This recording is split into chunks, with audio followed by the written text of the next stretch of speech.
Movie के starting में हम एक छोटे से बच्चे को देखते हैं जो कि पानी के अंदर डूब रहा था और उसे एक लकड़ी का पट्टा मिल जाता है जिसके सहारे वो बच जाता है। जिसके बाद कहानी एक लड़की के ऊपर शिफ्ट होती है। इस लड़की का नाम मेजी था। ये लड़की ऑर्फनेज सेंटर के अंदर बैठी थी और उस वक्त मेजी के सामने काफी सारे बच्चे बैठे थे। मेजी बड़ी थी और सबको एक कहानी सुनाती है कि आज से कई सालों पहले बहुत बड़े बड़े से जानवर हुआ करते थे जो कि पानी में रहते थे और कई सारे बड़े बड़े आइलैंड्स को भी तबाह कर दिया। लेकिन उसके बाद शिकारी आने लगे जो कि उन जानवरों को मार दिया करते थे। उनका एक बहुत बड़ा शिप भी होता था। वो शिप बहुत फेमस था। उसके कैप्टन का नाम क्रो था। मेजी को भी हमेशा से शिकारी बनना था। इसी के कारण रात होने पे वो अपने ऑर्फनेज सेंटर से भाग जाती है। जिसके बाद हमें तूफान दिखाया जाता है, यानी कि वही सबसे बड़ा जहाज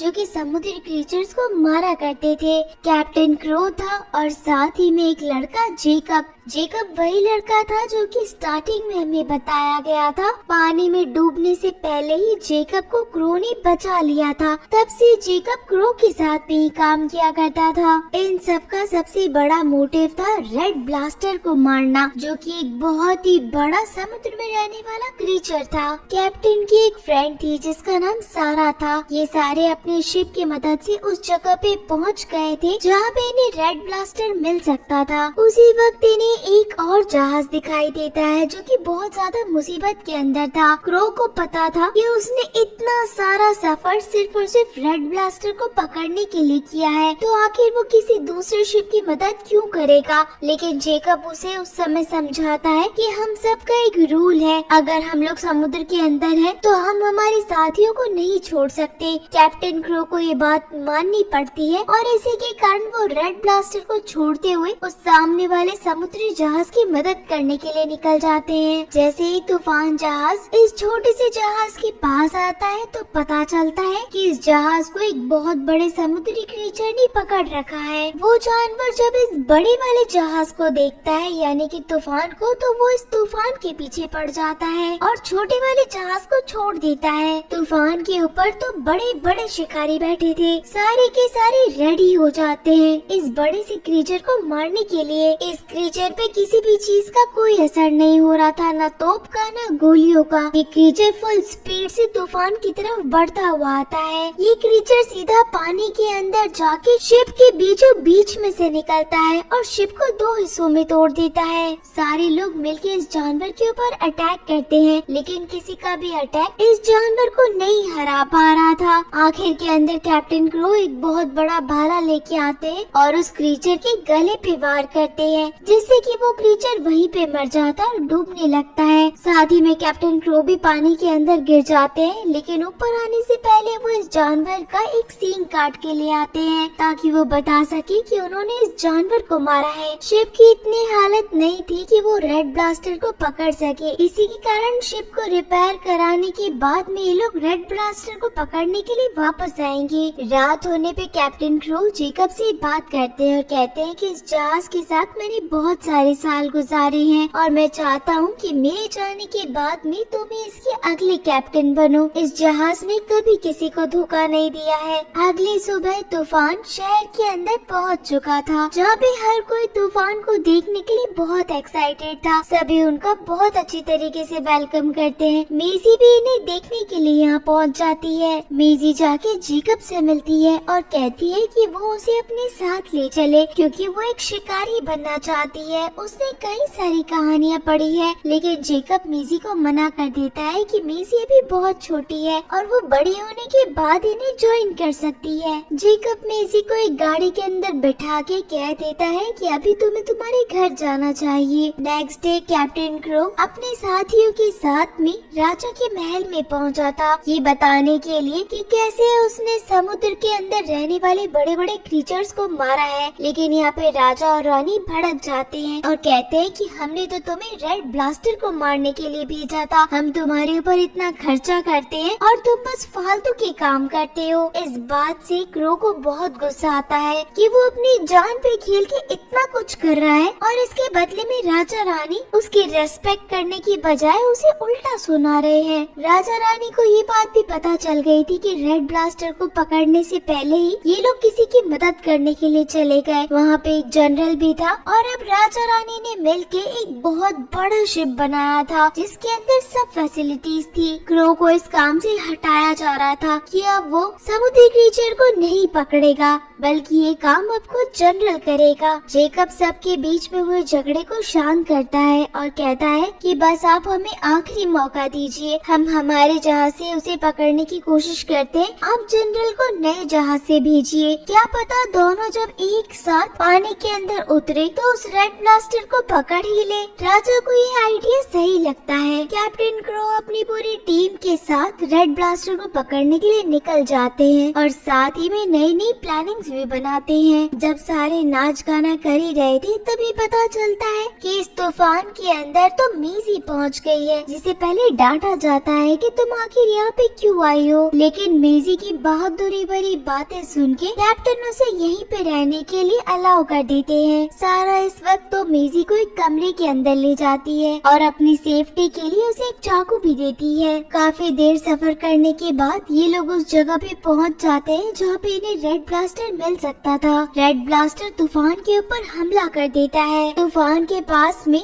काफी सारे भाले थे जो कि रस्सियों से बंधे हुए थे। इनकी प्लानिंग थी कि ये रेड ब्लास्टर के ऊपर इतने सारे भाले फेंकेंगे जिससे कि वो रस्सियों के अंदर फंस जाए और आखिरकार उसे पकड़ लिया जाएगा। लेकिन रेड ब्लास्टर साइज के अंदर बहुत बड़ा था और जैसे ही उसके ऊपर भाले लगते हैं तो वो तूफान को अपने साथ ही काफी दूर तक खींचता हुआ लेके आ जाता है और उसके बाद में गोल गोल घूमता है जिससे कि एक बवंडर बन जाता है। शिप ऑलमोस्ट गिरने ही वाला था। जेकब अपने कई सारे साथियों को मरता हुआ नहीं देखना चाहता था, इसी के कारण वो रस्सियों को काटने के लिए कहता है। लेकिन कैप्टन कहता है कि मैं आज ही इस रेड ब्लास्टर को मार दूंगा, तुम रस्सियों को मत काटो। लेकिन पता चलता है इतनी देर में मेजी रस्सियों को काटना शुरू कर देती है। कैप्टन क्रो जेकब को कहता है कि जाके उस लड़की को समझाओ कि वो रस्सियाँ ना काटे। लेकिन जेकब को साफ बात पता थी कि अगर उसने रस्सियाँ नहीं काटी तो सारे लोग मर जाएंगे। मेजी जैसे ही रस्सी काट देती है तो रेड ब्लास्टर इस शिप से काफी दूर हो जाता है। लेकिन इस चक्कर में शिप सीधा होता है और जेकब और मेजी दोनों ही पानी के अंदर गिर जाते हैं। कैप्टन इन दोनों के लिए एक बोट भेजते हैं और साथ ही में बहुत गुस्सा भी थे कि मेजी को अभी के अभी वापस लेकर आओ। ये लोग लौट ही रहे थे लेकिन इतनी देर में रेड ब्लास्टर आता है जो कि इन्हें अपने मुंह के अंदर ले लेता है। यहाँ शिप के ऊपर सब अपने आंखों के सामने देख रहे थे कि कैसे मेजी और जेकब मारे गए हैं, लेकिन असल के अंदर मेजी और जेकब मरे नहीं थे बल्कि रेड ब्लास्टर के मुंह के अंदर थे, बिल्कुल सेफ। इन दोनों को तो समझ ही नहीं आता कि आखिर ये दोनों इतने बड़े जानवर के मुंह के अंदर सेफ कैसे हैं। रोशनी को ढूंढते हुए ये लोग रेड ब्लास्टर की नोज तक पहुंच जाते हैं। अगली सुबह जब ये लोग सो के उठते हैं तो इनके सामने एक बहुत ही सुंदर आइलैंड था जो कि बाकी आइलैंड से बहुत दूर था। इस आइलैंड के बारे में तो कभी किसी को पता भी नहीं था। जेकब सोचता है कि वो इस रेड ब्लास्टर को अंदर से मार देगा, लेकिन इस चक्कर के अंदर रेड ब्लास्टर को छींक आती है और वो इन दोनों को ही नाक से बाहर निकाल देता है। रेड ब्लास्टर इसी जंगल के अंदर आ जाता है। यहाँ पे अलग अलग सी चीजें थी जैसे कि एक बहुत बड़ा शेल जिसके अंदर जेकब और मेजी रात में रुकने का फैसला करते हैं। कैप्टन बहुत ज्यादा गुस्से में था क्योंकि अगर मेजी गलती नहीं करती तो शायद आज रेड ब्लास्टर मारा जाता। इस चक्कर में इनके जहाज को भी बहुत नुकसान हुआ। इसी के कारण ये पास ही के एक आइलैंड पे जाने के लिए कहता है। मेजी अगली सुबह उठती है तो उसके सामने एक ब्लू कलर का क्रीचर था जो कि बहुत ही प्यारा था। मेजी को वो इंटरेस्टिंग लगता है, इसी के कारण वो उसके पीछे पीछे जाने लगती है। ब्लू कलर के क्रीचर होने के कारण मेजी उसका नाम ब्लू रख देती है और अपने साथ ही ले आती है। जिस जगह पे वो चल रही थी उस जगह पे काफी सारे एग्स थे। जेकब भी अब मेजी को पकड़ने के लिए आता है। जेकब को लगता है कि शायद ये ब्लू क्रीचर अच्छा नहीं है, इसी के कारण वो ब्लू क्रीचर को उठा के बहुत दूर फेंक देता है, लेकिन इस चक्कर के अंदर वो काफी सारे नीचे रखे हुए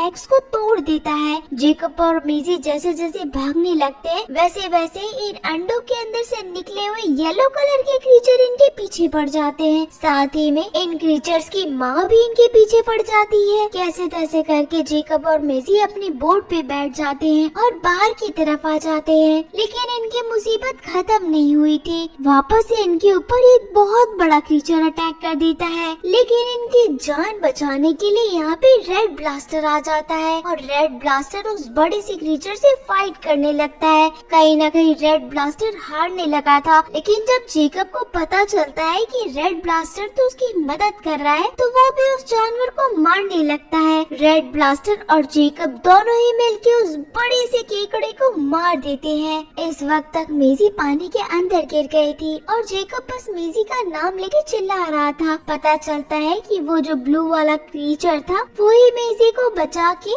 बोट पे ले आता है। ये लोग किस जगह पे थे इन्हें बिल्कुल नहीं पता था। मेजी को विश्वास था कि रेड ब्लास्टर जरूर उसकी बात समझेगा, लेकिन जेकब को बिल्कुल बिलीव नहीं था और ऐसा सच में हो जाता है। रेड ब्लास्टर इस बोट को अपने ऊपर उठा लेता है सिर्फ और सिर्फ मेजी के कहने पे। जेकब को तो विश्वास ही नहीं होता कि आखिर ये जानवर इनकी मदद क्यों कर रहा है। उसके बाद में वो रेड ब्लास्टर को डायरेक्शन बताने की कोशिश करता है, लेकिन रेड ब्लास्टर जेकब की बात नहीं समझ पाता। तभी मेजी नीचे उतरती है और वो उसे डायरेक्शंस बताती है। मेजी को पता चलता है कि कैसे रेड ब्लास्टर के ऊपर हमेशा से सब लोग अटैक करते हैं, जबकि वो इतना बुरा नहीं है। वो उसके बॉडी पे लगे हुए सारी भालों को उतारती है। जिसके बाद कैप्टन दिखाया जाता है। वो एक आइलैंड पे पहुंचता है क्योंकि वहाँ वो एक विच से मिलने के लिए आया था। वो विच उस बड़े से क्रीचर को मारने के लिए एक जहर से भरा हुआ हथियार कैप्टन को देती है। रात होने पे जेकब मेजी की एक बुक पढ़ता है जिसके अंदर समुद्री जानवरों के बारे में बताया गया था, लेकिन जेकब कहता है कि ऐसा तो कुछ भी नहीं है, कोई भी टापू अभी तक बर्बाद नहीं हुआ है। तब मेजी कहती है कि ये सब कुछ लोगों को बताया गया है और लोग इन्हीं बातों पे बिलीव करते हैं। मेजी और जेकब समझ गए थे कि ये समुद्री क्रीचर्स बुरे नहीं है और न ही इन्होंने कभी लोगों को मारने की कोशिश करी है। रेड जेकब और मेजी दोनों को ही आइलैंड के पास में उतार देता है और जाने से पहले जेकब रेड से वादा करता है कि आज के बाद वो किसी समुद्री क्रीचर को नहीं मारेगा। जेकब ब्लू को भी छोड़ देता है। मेजी जाने से पहले इमोशनल थी और रेड की बहुत जोर से गले लग जाती है। रेड जैसे ही जंगल के अंदर जाने लगता है तो उसे पता चलता है कि राजा का भेजा हुआ जहाज उसे मारने के लिए आया है। इस चक्कर के अंदर रेड भड़क जाता है और उसी जहाज को तोड़ने के लिए आगे बढ़ता है। जेकब और मेजी उसे समझाने के लिए भागते हैं, लेकिन इस चक्कर के अंदर मेजी घायल हो जाती है। सारे रॉयल गार्ड्स रेड ब्लास्टर के ऊपर बहुत अटैक करते हैं। गुस्से के अंदर आके रेड ब्लास्टर उस जहाज को तोड़ देता है। रेड ब्लास्टर रॉयल जनरल को मारने वाला था और दूसरी तरफ से तूफान आता हुआ दिखाई देता है। रेड इसी वक्त तूफान के पीछे जाने लगता है। अब जैसा कि कैप्टन क्रो जहर से भरा हुआ एक हथियार लेकर आया था, तो उसी हथियार को तैयार किया जाता है और रेड ब्लास्टर के पास आते ही उसके ऊपर शूट कर दिया जाता है, जिससे कि रेड ब्लास्टर वहीं पे बेहोश हो जाता है। लेकिन कैप्टन क्रो रेड ब्लास्टर को मारना नहीं चाहता था, बल्कि उसे जिंदा पकड़ना चाहता था। इसी के कारण वो उस हथियार को बाहर निकाल देता है और सारी रस्सियों से उसे बांध दिया जाता है। कैप्टन इस वक्त एक और बोट को आते हुए देखता है जिसके ऊपर जेकब और मेजी थे। कैप्टन को बिलीव ही नहीं होता कि आखिर जेकब और मेजी जिंदा कैसे बचे। जेकब को वापस से पाके सभी खुश थे और मेजी का भी ट्रीटमेंट स्टार्ट कर दिया जाता है। अगली सुबह कैप्टन क्रो अपने साथ में रेड ब्लास्टर को लेकर आए थे। सारे लोग किंगडम के अंदर बड़े खुश थे। मेजी को जब पता चलता है कि रेड ब्लास्टर को पकड़ लिया गया है तो उसे बहुत बुरा लगता है और वो रेड ब्लास्टर को छोड़ने के लिए भी कहती है, लेकिन उसे तो एक कमरे के अंदर बंद कर दिया जाता है। तभी उसका ब्लू क्रीचर एक कमरे तक पहुंच जाता है, जो कि उसे उस कमरे से आराम से बाहर निकाल लेता है। मेजी जाती है और रेड ब्लास्टर की रस्सियां काटने लगती है। यहाँ किंग और क्वीन कैप्टन क्रो से बड़े खुश थे और अब कैप्टन क्रो सबके सामने रेड ब्लास्टर को मारने वाला था, लेकिन तभी जेकब यहाँ पे आके अपने कैप्टन से फाइट करने लगता है कि आप उसे नहीं मार सकते। इन दोनों के बीच में बहुत तगड़ी फाइट होती है। इस फाइट के दौरान जेकब पानी में गिर जाता है। यहाँ दूसरी तरफ सारा आके मेजी की मदद करती है, क्योंकि उसे भी पता था कि ये सी क्रीचर इतना बुरा नहीं है। रेड ब्लास्टर जागते ही हर जगह तबाही करना शुरू कर देता है। रॉयल गार्ड्स भी तैयार थे रेड ब्लास्टर को मारने के लिए। इसी वक्त कैप्टन क्रो को दिखाया जाता है जो कि भाग रहा था और रेड ब्लास्टर को मारने के लिए हथियार उठा लेता है। कैप्टन इस भाग दौड़ के अंदर नीचे गिर गया था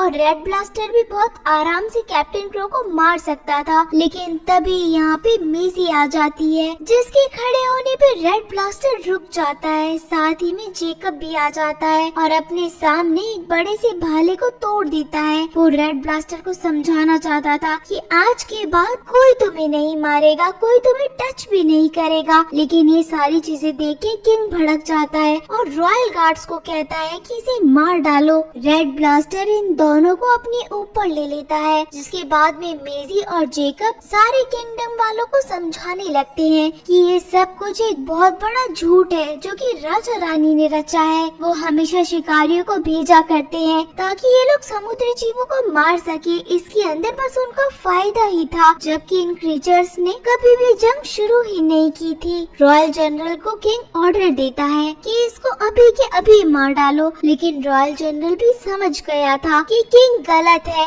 और उसी के कारण वो किंग का ऑर्डर नहीं मानता और कोई भी रेड ब्लास्टर के ऊपर अटैक नहीं करता। सारे लोग समझ गए थे कि मेजी बिल्कुल ठीक कह रही है और यहाँ से रेड ब्लास्टर को खुशी खुशी भेज देना चाहिए। रेड के साथ में जेकब और मेजी दोनों ही बाहर आ जाते हैं। कैप्टन क्रो को भी समझ में आ गया था कि ये सी क्रीचर्स इतने बुरे नहीं हैं, जिसके बाद से कोई भी समुद्री क्रीचर नहीं मारा गया। जेकब और मेजी भी एक फैमिली की तरह रहने लगे और इसी के साथ में गाइस ये शानदार मूवी यहीं पे खत्म हो जाती है। तो आप सभी लोगों को ये मूवी कैसी लगी मुझे जरूर बताइएगा।